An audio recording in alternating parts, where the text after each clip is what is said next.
Howdy, howdy. Welcome on in to the pre-show before the free show. Let me tell you something. Okay. So I love our country. What a good way to start a show, or a week Yikes. show. I love our country. Okay. But there are other countries that we can be big enough to admit that there are other countries that do things better than us. Yeah. Right? Yeah, I don't yeah. think there's any we're not perfect. Mm-hmm.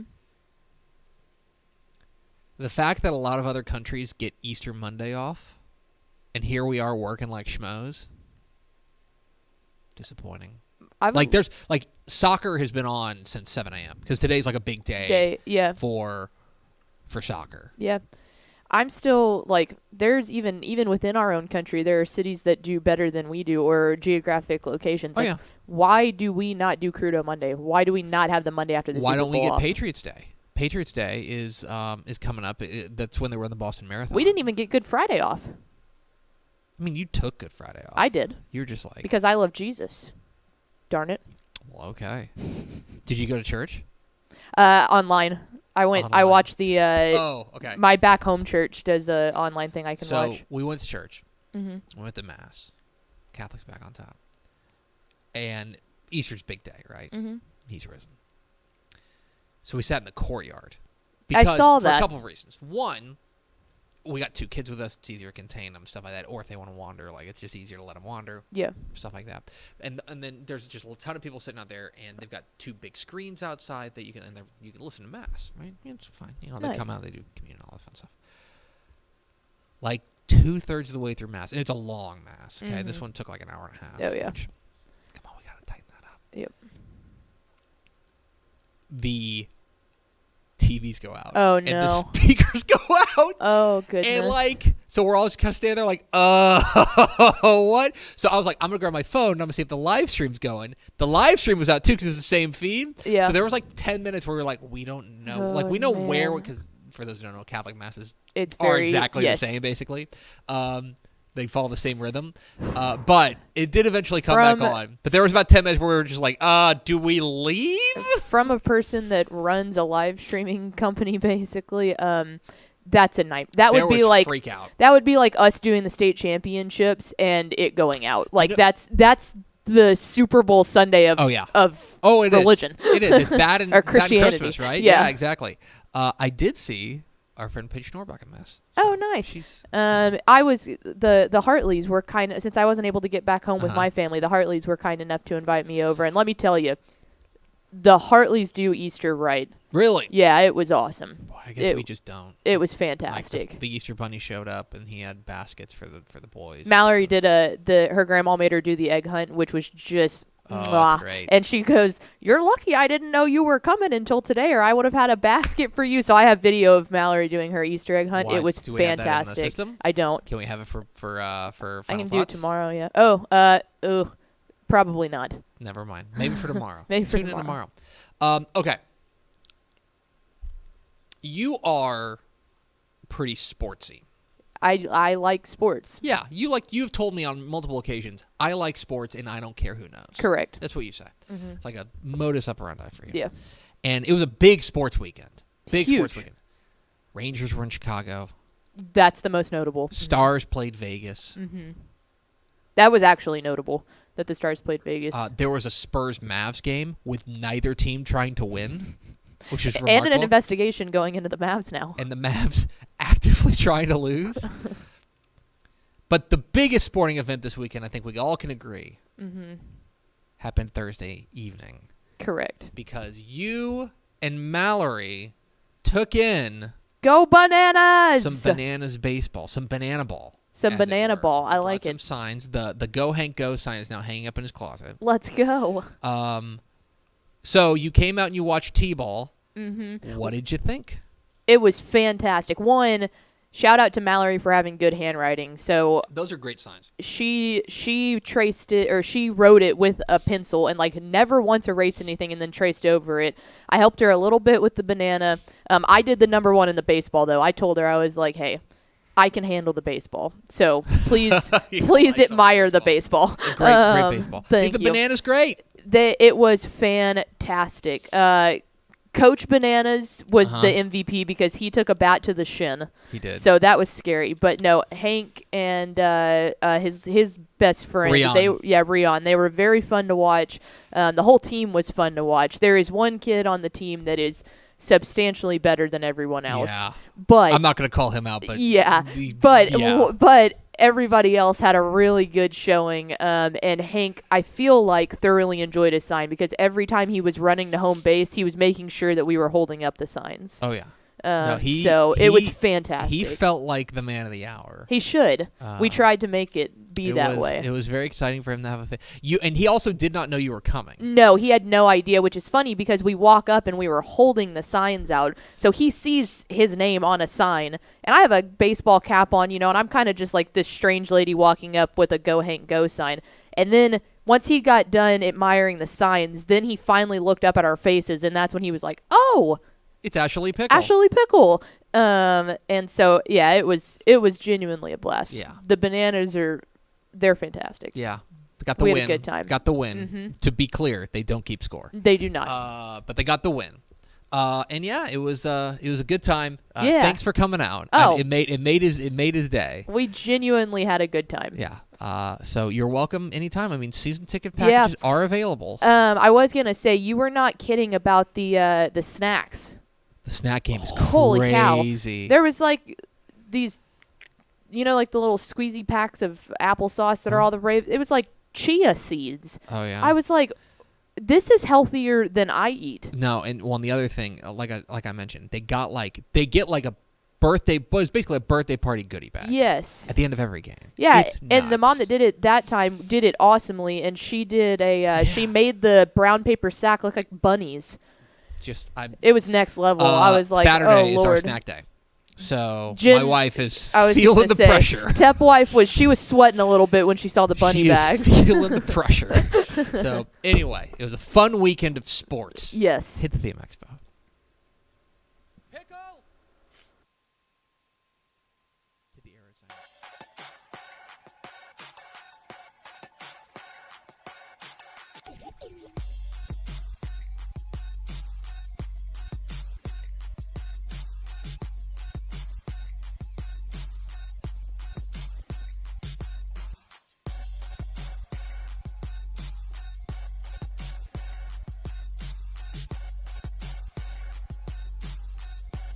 Yes, yo! From the Dave Campbell's Texas Football Mothership here in beautiful Lewisville, Texas, it's Texas Football Today, a show celebrating Hideki Matsuyama's second green jacket, I presume. Literally a lie. Oh. We got car motorcycles grease. going by. My name's Greg Tepper. He was like, did someone say Hideki? My name is Greg Tepper. I'm the managing editor of Dave Campbell's Texas Football, a magazine, texasfootball.com, a corresponding website. Thank you for spending part of your day with us. Whether you're watching us live, texasfootball.com, Facebook, YouTube, Twitch, Twitter, all the places, or you'll show us on the podcast, which you can subscribe to on the podcast vendor of your choice. Either way, thank you for doing your part. Support your local mediocre internet show. I'm sitting over there at the helm today, making us sound good. She is the Duchess of the Dorks, who has definitely done her taxes 5 days before tax day. She's Ashley Pickle. Yeah, that is coming up quickly. I have not done them yet. No. Oh, no. It's time to get going on that. Man, okay, I don't want to tell you how to live your life, but I also know that you and I share a decent financial profile in the sense that you have a full-time job. but then you do also a lot of freelancing. Yeah. I would start. Yeah. Yeah, I always get to this week and then I hate my life for a full day and I get incredibly frustrated and I tell myself I'm never waiting that long again, and then guess what? Here we are. Yeah, I'm the Ned Flanders and you're the Homer Simpson. Correct. Today is Monday, April 10th, 2023, 227 days till Thanksgiving. Happy birthday to Marin Morris, Arlington Bowie's own. How about that? Marin Morris, episode 1569. Nice. On today's show, folks, we have some headlines from across state, including what could be a big shift in the way that recruiting happens across the nation, plus some big, kind of shocking high school football news from the coaching ranks. We'll get into that coming up here in just a moment. And back half of the show, we'll be joined by the head coach of the Vernia Bears, or Wilson County to talk with Coach Brad Mulder, who helped spark one of the best turnarounds in Texas high school football among first-year coaches. I don't have to qualify it that way. One of the best turnarounds in Texas high school football, hard stop.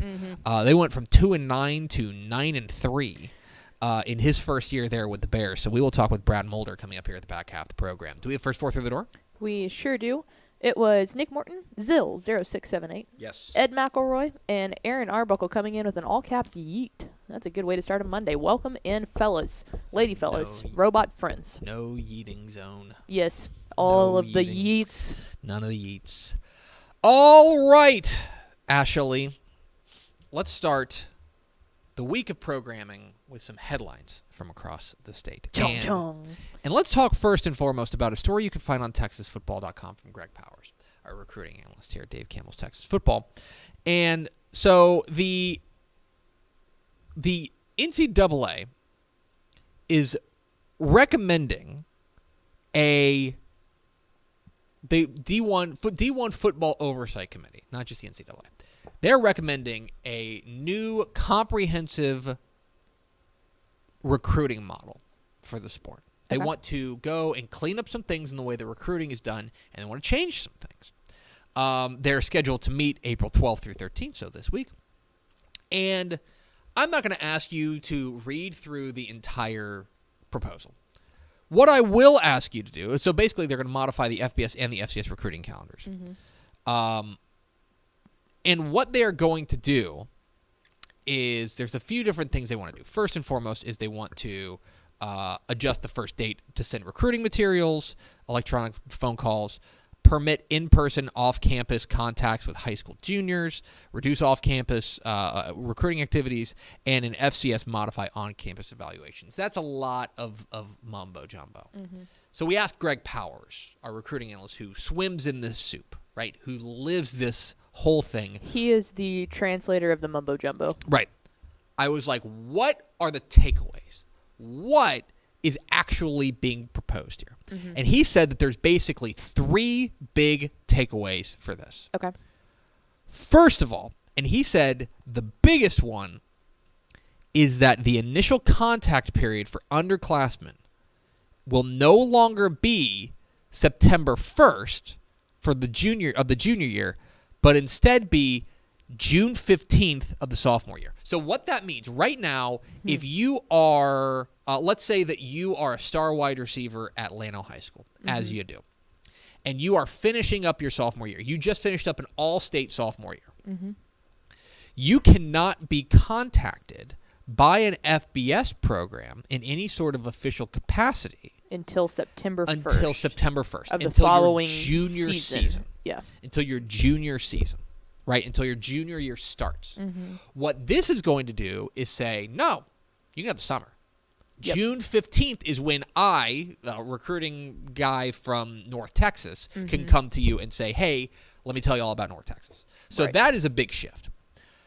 There will be 23 fewer evaluation period days in September, October, and November. Now, the evaluation period is any off-campus activity designed to assess a student-athlete's academic qualifications or academic ability, including a visit to the student-athlete's educational institution, so a school visit, right, during which no contact occurs, or the observation of them participating in a practice. So when G.J. Kinney from Texas State goes to Denton Braswell to watch a player, but he doesn't come in contact with them, that's in the evaluation period. He can show up at the practice and look and wave and say hi and stuff. He just can't talk to them. But he can't say, here's exactly what Texas State has to offer. Right. That's the evaluation period. They're going to diminish that. Which, to go back to the first thing, I guess if you're allowing them to start talking to them earlier, then that would reduce the amount of time you would needed for the evaluation period. They're moving things around. The other thing is that they're going to have 28 fewer recruiting person days, which means that so the spring evaluation period, they're going to reduce what the spring evaluation period looks like. A lot of this is that they're going to move a lot of the action. They're going to say, hey, we're going to give you the summer after their sophomore year, the summer before their junior year. But as a result, we're going to be taking some things away. We're going to shift the calendar a little bit. When we have Greg Powers on Wednesday to talk This Week in Recruiting, I'm going to ask him about this and just say, put this into plain English for us. But essentially, there could be some shifting coming along as the way that recruiting happens for Texas high school football athletes, for athletes across the nation. Yeah, I'm interested to hear, like, obviously it's easy to see how, okay, you elongate this, so you shorten up this. Like, that stuff's easy to see, but I'm more interested to hear from Powers, like, what is the actual goal of this? Like, what is the thinking behind, okay, if we give them more time at this period, it'll shorten this. Like, how does that help as a whole, or is it just moving I think I have an calendar idea, dates? but I want to save it for Wednesday because I'm interested to hear that. Test him on that and see what he thinks. Okay, so we will get into that with Powers on Wednesday. There's a good little tease. Let's go to Commerce, Texas, to A&M Commerce, and this is not directly in football, but it is football. Is football-y.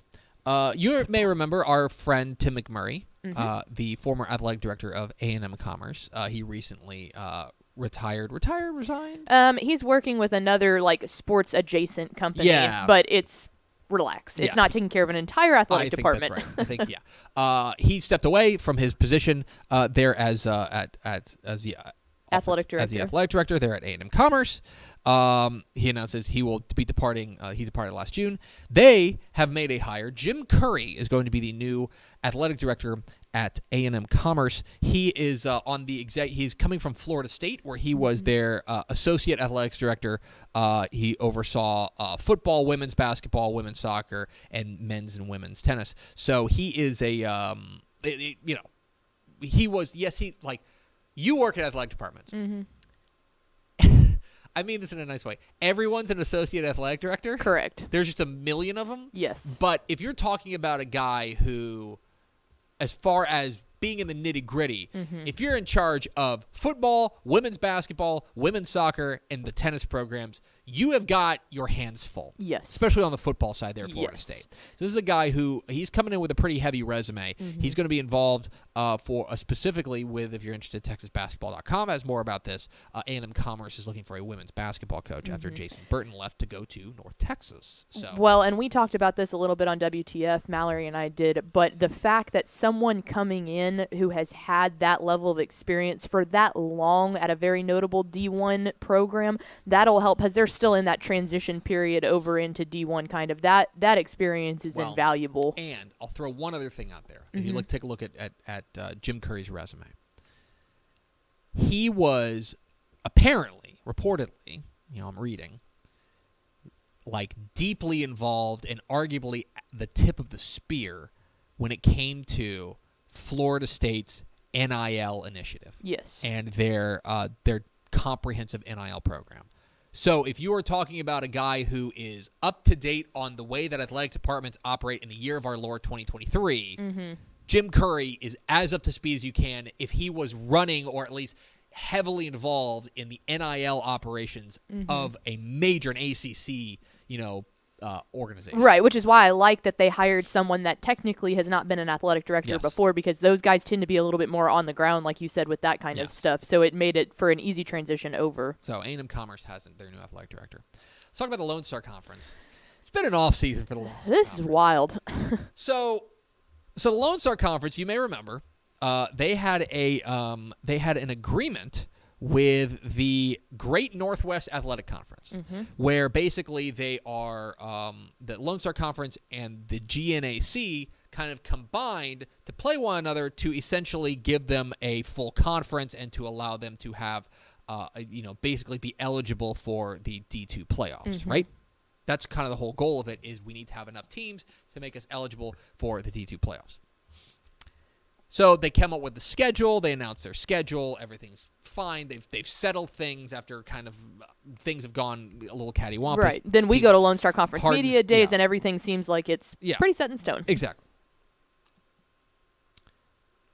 So then, and you may remember one of the strange things, and we marveled at this at the time, was that when they partnered with the GNAC, we said, oh, by the way, they've got a team in Canada.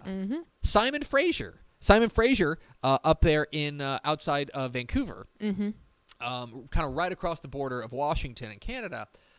They played college football, and they were in the GNAC.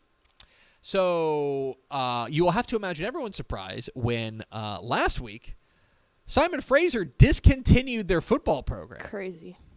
They basically said that so part of it is that they were not invited to join the Lone Star Conference after 2023 for the beginning of 2024. And so as a result, it sounds like, and hearing from what their president said, they said that's uncertainty. We already are kind of holding this thing together with bubble gum and rubber bands, so we're going to discontinue the program right now. And so as a result, now there are holes in everyone's schedule. Yeah. So the Lone Star Conference is in major scramble mode at the moment. And so, lot to get into. Do they have any wiggle room do they have to have one more team to be able to make it into the So that I do not know. playoff eligibility? I need to ask Corey Hogue about that. Yeah, I don't know if there's any wiggle room there. That I do not know, but that is a major story there in the Division II ranks, as Simon Fraser has discontinued football, which has, believe it or not, major implications for teams like Hardin Simmons, which is just strange. These darn Canadians. Some high school football news. Here's a shocking headline for you that we have on TexasFootball.com. 6A head coach leaves to take 3A job. Uh-huh. Our friend Marcus Scholes, who has been at Humble, before then he was at Splendora, he has taken the job at Ponder. You may remember Ponder became open when Kyle Cooper left to go to LaGrange. Marcus Scholes is the new head coach at Ponder. That is going from a 6A program to a 3A program, which is shocking on its head. As we always say, got to look into the weeds. You got to figure out for this. It's never just like, oh, I don't like this 6A program. I want to go to a 3A program. Yep. He's from Sanger. He's a Sanger guy. He's from kind of the North Texas area. He played at Austin College. There, he was D3 All-American defensive back. You'll appreciate me saying that. And then his first coaching job was at Gainesville. So he is familiar with that part of the world. So it is going to be, it's very interesting to see that the headline is shocking, but when you read into it more, and Ponder's a good job. Ponder, we just did a whole segment about everyone that they've got coming back on the receiving world. They're going to be very, very, it's an interesting move, as a snapshot headline, but when you dig into it, you're like, okay, this does make a little bit of sense. It's coming home. I was going to say, every single comment I saw on any post about it was, welcome home, coach. Exactly right. They are embracing him like no other, which is not surprising. But he's done great work. He was at Splendora. He really kind of made his name, I think, at Splendora when he took them to that 10-2 year, which was their first 10-win season ever. Fifth district title, et cetera, et cetera. So there you go. Marcus Scholes, new head coach there at Ponder. Austin LBJ has made a hire. They've promoted Joe Rawls. You may remember that this job has actually been open since late January. Jamal Fenner left to go become the director of high school relations at UT. As a result, after a tremendous run where he took them to a state championship game. So they promoted their defensive coordinator, Joe Rawls. Joe Rawls is a Waco guy. He's a La Vega guy, actually, just like Dave Campbell.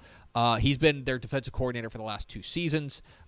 He was the defensive coordinator of Austin Travis before then. The only thing that was interesting, not the only thing that was interesting, one of the things that was interesting was that job was open for so long. It was open for so long. Time. I think they made the right move at this point to promote from somebody from within. Joe Rawls, the defensive coordinator, the new head coach there at Austin LBJ. Congratulations to him.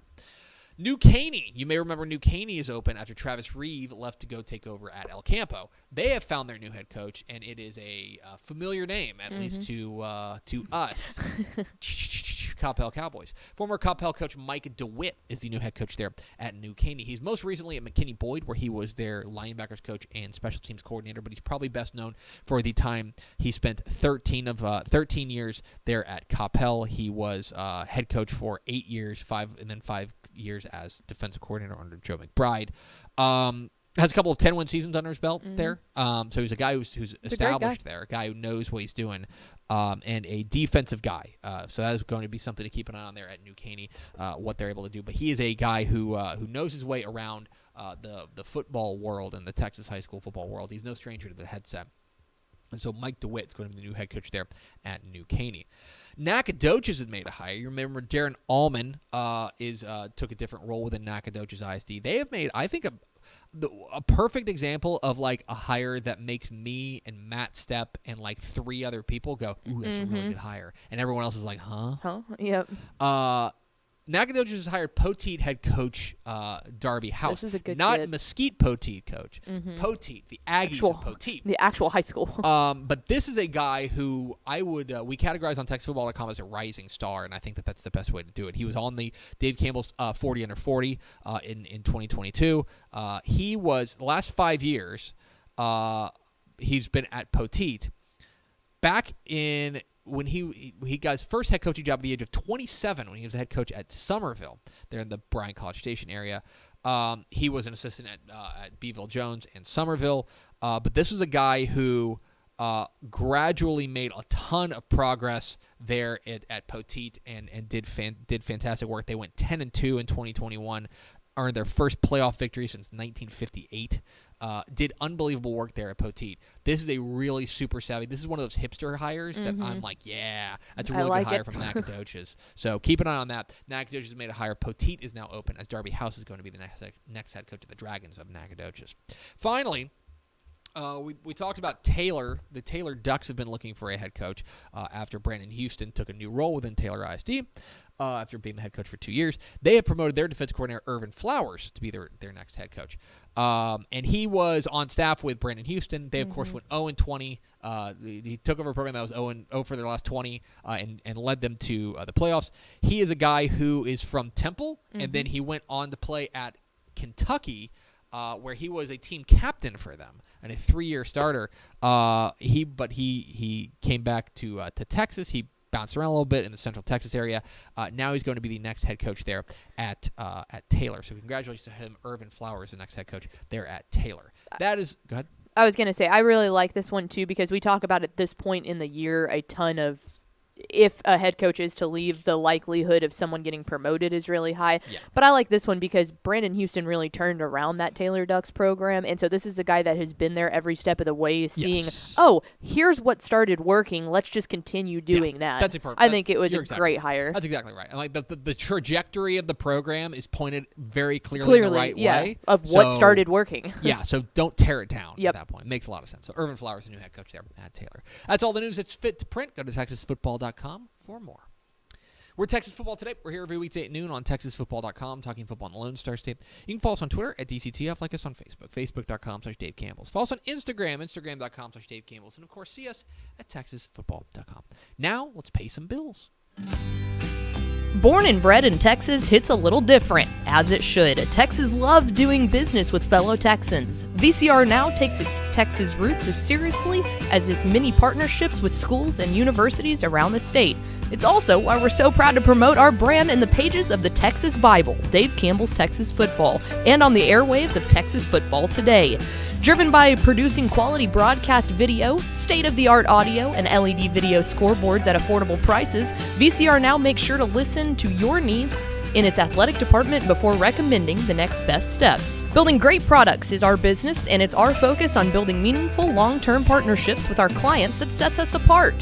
From our 24/7, 365-day help desk, the training lab in our hometown of Red Oak, or our sports marketing business plan that puts money back in the hands of our athletic departments we support, VCR Now is built to last. Reach out to us today at info@vcrnow.com or by calling 855-GO-VCR-NOW. Again, that's info@vcrnow.com or by calling 855-GO-VCR-NOW. The 83rd KitchenAid Senior PGA Championship, the most historic and prestigious event in senior golf, kicks off an unprecedented run of major championships coming to PGA Frisco over the next 11 years. From May 24th to May 28th, join us as the best golfers over the age of 50 compete to have their name etched on the Alfred S. Bourne Trophy.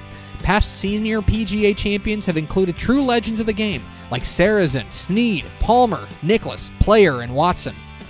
A limited number of hospitality, pro-am, and ticket opportunities remain available for you to be a part of the first major championship at PGA Frisco. And keep in mind, corporate clients and ticket purchasers at this May's KitchenAid Senior PGA Championship will receive priority access to offerings at future major championships held at PGA Frisco, including the 2025 KPMG Women's PGA Championship and the 2027 PGA Championship.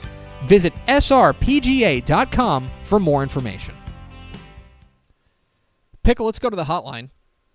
Let's go down to Wilson County, down there, beautiful, outside San Antonio, talk with the head coach of the Vernia Bears. We're joined by Coach Brad Mulder. Coach, how are you? I'm great. How are you doing today? I'm excellent. How are things in beautiful Vernia, Texas?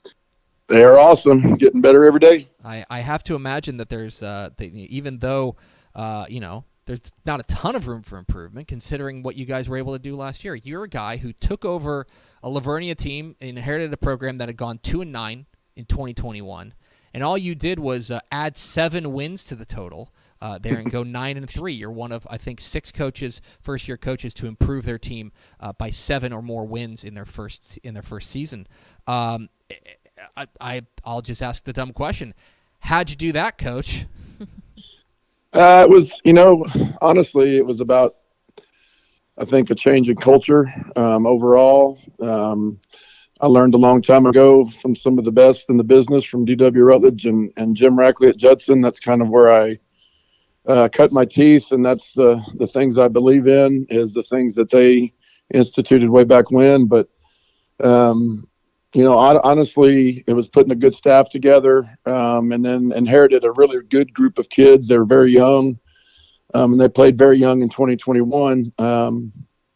But it really was a culture thing more than it was X's and O's, and just a belief system that, in themselves and in each other. And it was pretty amazing. It was hard to put into words to go 5-0, especially one of the toughest districts in 4A. It was difficult, but at the same time, it kind of flew by so fast. You really couldn't sit back and enjoy it too much, because the next week was always another battle. Was there a time, or can you pinpoint when you started thinking that something like this, that this turnaround could be that quick? I know coaches come in and they all set a timeline, say, I think we can build it this quickly. Does a moment or a time or spring to mind when you thought, all right, this thing could be ahead of schedule and we could be really good, we could be district champion good real quick? I think it was. We had some tough non-district games opened up with Burnett in Burnett. Had to travel in week 3 to LaGrange, to very talented LaGrange teams, and those were 2 losses in our non-district schedule that really put a lot of things in perspective. At that time, in 4A, when you can't do spring ball, there's still a big learning curve early in the year. But I think when we played week 5 down in Sinton against a really talented Sinton team, I think we were down 20 points twice in that game, and we came out and played probably the worst first half that I've ever been a part of, but came out in the second half, and all I challenged them, and at halftime, was just to start nipping away just a little bit, one drive at a time, just start nipping away. And they bought in, and we came back and won that game 28-27. And I think right then, I remember sitting in the hallway outside of the gym in Sinton, sitting with our offensive and defensive coordinator, and just thinking and talking to them about these guys got a chance to be really, really special. And then, shoot, after that, it was a whirlwind getting in the district. But I think that was the moment, that second half of that Sinton game, where I thought, man, we got a chance to be really daggum good. Well, you guys were pretty daggum good. It's Brad Mulder, the head coach of the Vernia Bears here on Texas Football Today. Get involved in the conversation at #TF Today. So, Coach, you are now heading into year 2, and all you got to do is just improve on that. So no big deal. Just, you guys got it. Yeah, it's difficult. It's going to be difficult, but we're excited for the challenge. Do you have a feel quite yet? I know it's still early days yet, but do you have a feel quite yet about how this year's team, this 2023 team, may be different from last year's team? It's hard to say right now. We got a lot. We have a lot coming back. We lost some talented seniors, but we were still a very young team last year, and got a lot of returners off that squad. I think there's a confidence level now that we built, that we continue to build upon. We just finished our boot camp, and I tell you, the thing that we preached the most was, you go out and do what we did last year, and now you've got a bullseye on your chest, and everybody's week in and week out going to be looking to take you down. And that's kind of what happens when you have success. So we just continue to challenge them. I think the experience level, I think there's going to be a quiet confidence in us. And that last year they were still learning going into, week 12. But now having those 12 games under our belt and having a bunch of experienced guys come back, I think we'll be able to do a little more than we did last year, just because of the experience level of our team. One of those guys that you're going to have back on the offense is it's a nice trick to bring back the reigning district offensive MVP in Colton Schmid, your wide receiver, who was an 1,100-yard receiver. He had 14 total touchdowns last year. This is a guy whose highlight tape is awfully impressive. What is it about Colton Schmid that makes him so special, that makes him so dangerous? I mean, he is one of the most competitive kids that I've ever coached. His competitive spirit is second to none. He is a quiet leader, doesn't say a whole lot until he absolutely has to. He's really a leader by example, by his actions more than words. Honestly, he could start on the defensive side of the ball as well. And he's our punter and punt returner and kick returner. If it was up to him, he would never leave the field, and he's talented enough to do that. We try to do our best, because we realize that the season is long and it's a grind, and you got to make sure that, you're peaking at the right time. But Colton is a kid who's extremely smart. He's the first one to jump up and want to get into drills and to lead drills and to teach. He's becoming more vocal the longer that we're around each other, but he is just that he's got that special charisma, that it factor that you really want in all of your players. And he comes to work every day, and I think he has that mentality that he's still not all that he should be, that he's not satisfied with where he's at. So every day it's just he's pushing himself to become a little bit better, and that makes our team better. Speaking of I want to make sure we don't leave this before we leave the offense. You mentioned what a smart player Colton is, and that obviously shows. But you guys graduated a pretty smart player yourself. It's not every day that you've got a kid who's committed to Princeton. There in Barrett Edelman, who he had offers from all over places like Baylor, major college football. He decided to go to Princeton, the big offensive tackle. For Tigers fans who are listening, what can you tell us about the kind of player they're getting? Barrett Edelman is a truly special individual, extremely intelligent. He's the kid that, like, every Saturday after we would watch video of our Friday night's game, and then maybe a little bit of our opponent for the next week, he was the one that, while everybody else was leaving to go enjoy their Saturday afternoons, he was on the chalkboard, dry erase board with our offensive coordinator, trying to draw up plays he thinks would work. Of course, most of those involved him carrying the ball in one way, shape, or form. But no, he is an extremely intelligent kid. He is a hard worker. He is one of the best offensive linemen I've coached offensive line for a long time. I played offensive line in high school and college, and I just he is one of the best ones that I've had the pleasure of coaching. He's extremely intelligent. He's extremely hardworking. He's got some of the best feet of an offensive lineman that I've coached. He could have played D-line, could have played multiple places. And then, he's one of those kids that is when his helmet's off, he's one of the nicest kids in the room.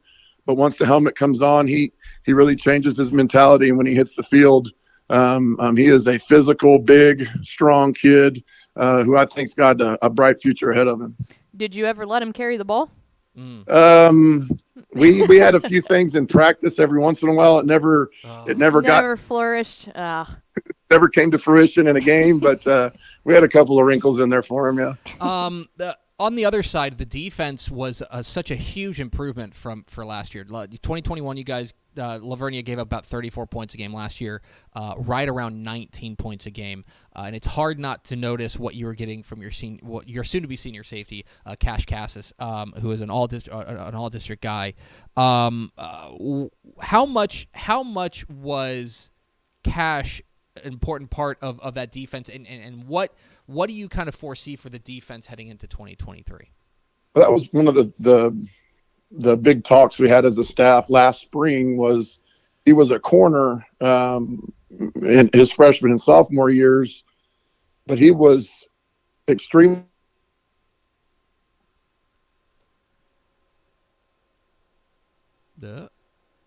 smart kid. And so we wanted to put him in the middle of the field at safety where he could be more active. And he, ended up leading our team in tackles.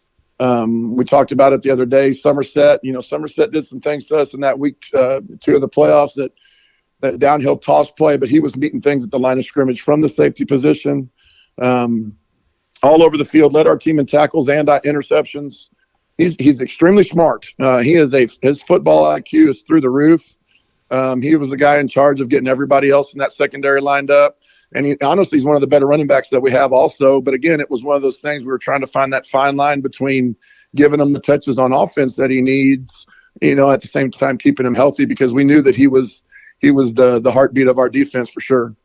And finally, Coach, you mentioned you're from the DW Rutledge tree, and you're a Kerrville Tivy guy. You played football at Southwest Texas State.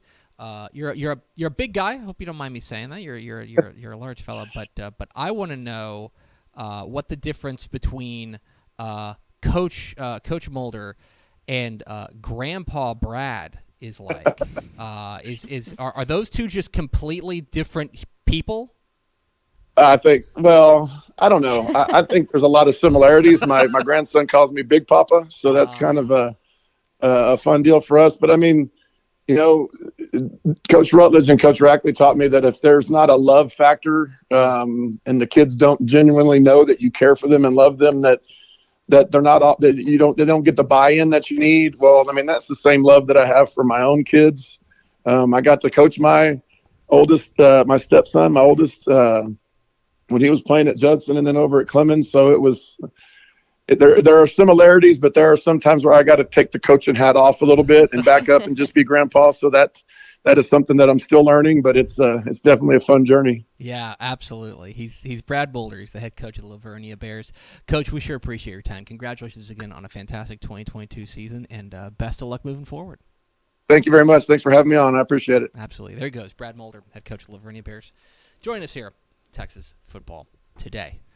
That's a really remarkable turnaround story. We did that segment a couple weeks ago about the most the best, just call it best, first-year coaches in Texas high school football. Mm-hmm. If you go from 2 wins to 9 wins and an undefeated run through a district that includes Pleasanton, that includes Beeville Jones, right? They went undefeated in district play, won a district championship. He even talked about their non-district schedule. Yeah. That was not light. That LaGrange team especially was really good this year. Burnett to start off with. I mean, they ran through it. They ran through the gauntlet. And now I think they're gonna have a target on their chest heading into 2023. But I think they will relish that there in Lavernia. We appreciate Coach Brad Mulder hopping on with us.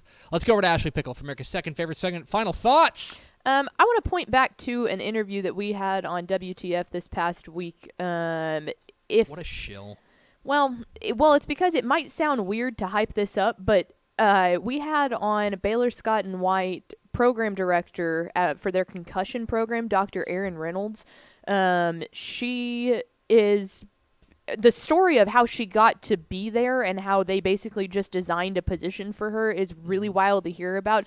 But she is just a really awesome doctor. And so you should go listen to that, because there's a lot of times that you would think like, okay, here we go. We're talking about concussions again. We've heard the same interview over and over again, but we had her actually in studio, and she's a really cool lady. So that's up on TexasFootball.com if you'd like to hear a fun interview with Dr. Erin Reynolds. What she's saying is subscribe to her podcast. Well, also that. I mean, you can do that, but just specifically listen to that interview. That's fine. It's cool. Okay. She's a cool lady. It is a good interview. Yeah, I think that's it. I think that's going to do it for us. Thanks for spending a little bit of your day with us. Follow us on Twitter. I was trying to think if we had anything else. It's a long weekend. You know what I mean? This is true. Follow us on Twitter at DCTF. Like us on Facebook. Facebook.com/Dave Campbell's. Follow us on Instagram. Instagram.com/Dave Campbell's. And, of course, see us at TexasFootball.com. Thanks again to Brad Mulder, the head coach of the Lavernia Bears, for being our guest. For Ashley Pickle, I'm Greg Tepper. Vince Young, please get your Player of the Year trophy. We'll see you tomorrow for Math Tuesday. Math Tuesday. On Texas Football Today.